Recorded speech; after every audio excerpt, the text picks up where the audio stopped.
हाय, hello, नमस्कार. माझ्या नवीन मराठी ब्लॉगमध्ये स्वागत. आणि आज आहे मंगळवार आणि इकडं चुलीवर भात ठेवलेला आहे आणि आता सकाळचं 8 वाजलेलं आहे. सगळ्यांचं आंघोळ झालेलं आहे आणि इकडं 8 वाजता रानातलं काम सुरू केलेलं आहे. कारण जरा 8 वाजलं तर एक एवढं ऊन पडलं आहे बघा. आणि आज मेथी कोथिंबीर टाकायचं आहे रानात, त्यामुळं सकाळी लवकर टाकायचं असते म्हणून लवकरच टाकायला लागलो आहे आम्ही. आता 8 वाजलेलं आहे आणि ऊन बघा केवढं पडलेलं आहे. ऊन व्हायच्या आधी काम करायचं ह्या 2 महिना, कारण 2 महिने लई म्हणजे लई ऊन असतं आहे.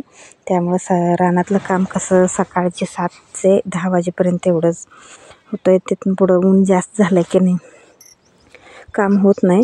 त्यामुळं आम्ही काय केलं आहे, मेथी आणि कोथिंबीरचं बी आणलेलं होतं ते आता सकाळी सुरू केलेलं आहे टाकायला. आणि मी इथं कोथिंबीरचे बी धनं टाकायला लागलो आहे. आणि तिकडं दादा मेथी घेतलेलं आहे, मेथीचं बी. आणि बाबांनी पण घेतलेलं आहे, कोथिंबीर टाकायला लागला त्यांनी पण.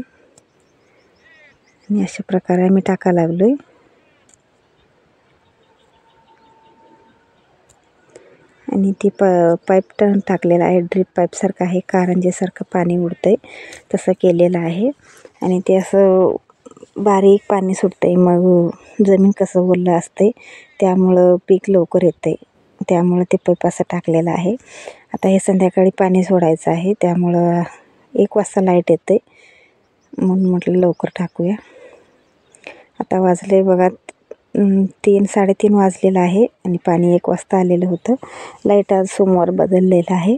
मग इकडं पाणी सोडलेलं आहे बघा, सरी केलेलं आहे, साखळी सरी.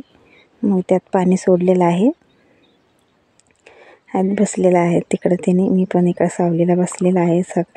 ते बी टाकून आणि स्वयंपाक सगळं काम आवरून, धुणं भांडी सगळं काम आवरलं. आणि आता संध्याकाळचं काम. आणि आता सगळं पाणी सोडलेलं आहे इकडं. आणि माझं काम शेळी सोडायचं, त्यांनी शेळी सोडणार. मग मी जरा वैरण आणायचं आहे. इथं आपल्या शेतातलंच तूर उठलेलं आहे, तेच तूर छोटे छोटे झाड आहेत, ते झाडच काढायचं आहे. त्यामुळं शेळ्यासनी होतं आहे म्हणून थोडं आणायचं आहे. आणि इकडं शेळ्यांचं शेड सगळं त्यांनी स्वच्छ केलेलं आहे आणि शेळ्यांचं ते इथंच सोडलेलं आहे. आता 8 वाजलेलं आहे, स्वयंपाक चाललं आहे.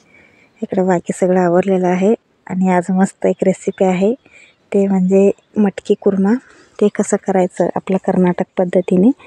चला मग रेसिपीला सुरू करूया. आणि इकडे काल मी मटकी भिजत ठेवलेलं, त्याचा मोडा केलेला आहे. मस्त छान मोडा आलेला आहे. आणि त्यामध्ये आता पाण्यात हळद आणि मीठ टाकलेलं आहे. आणि छान मटकी कसं उकळायला पाहिजे मोडं. तर इकडं जे उकळतात आणि इकडं मसाला करून घेऊया. मी इकडं खोबरं घेतलेलं आहे, टोमॅटो, आलं, लसूण तेवढंच घेतलेलं आहे. कोथिंबीर कसं रानातलं अजून बारीक बारीक आहे, जरा मोठं झाल्यावर काढायला येते म्हणून मी कोथिंबीर काढलेलं नाही.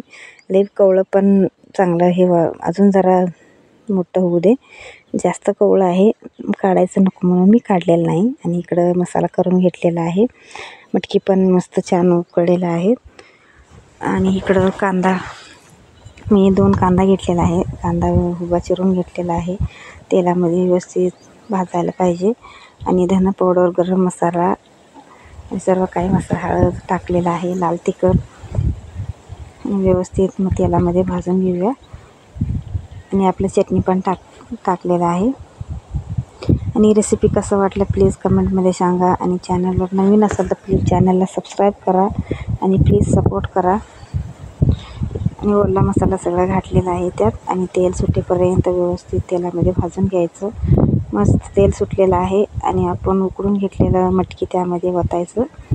आणि मटकी म्हणजे गरम पाणी जास्त ठेवायचं नाही, त्यात पाण्यातच रस करायचं असतं. चपातीबरोबर आणि भाताबरोबर पण होतं. आणि मस्त मटकीची कुर्मा तयार झालेला आहे. आणि आता जेवायचं टाईम झालं आहे. परत भेटूया पुढच्या ब्लॉगमध्ये. तोपर्यंत बाय बाय.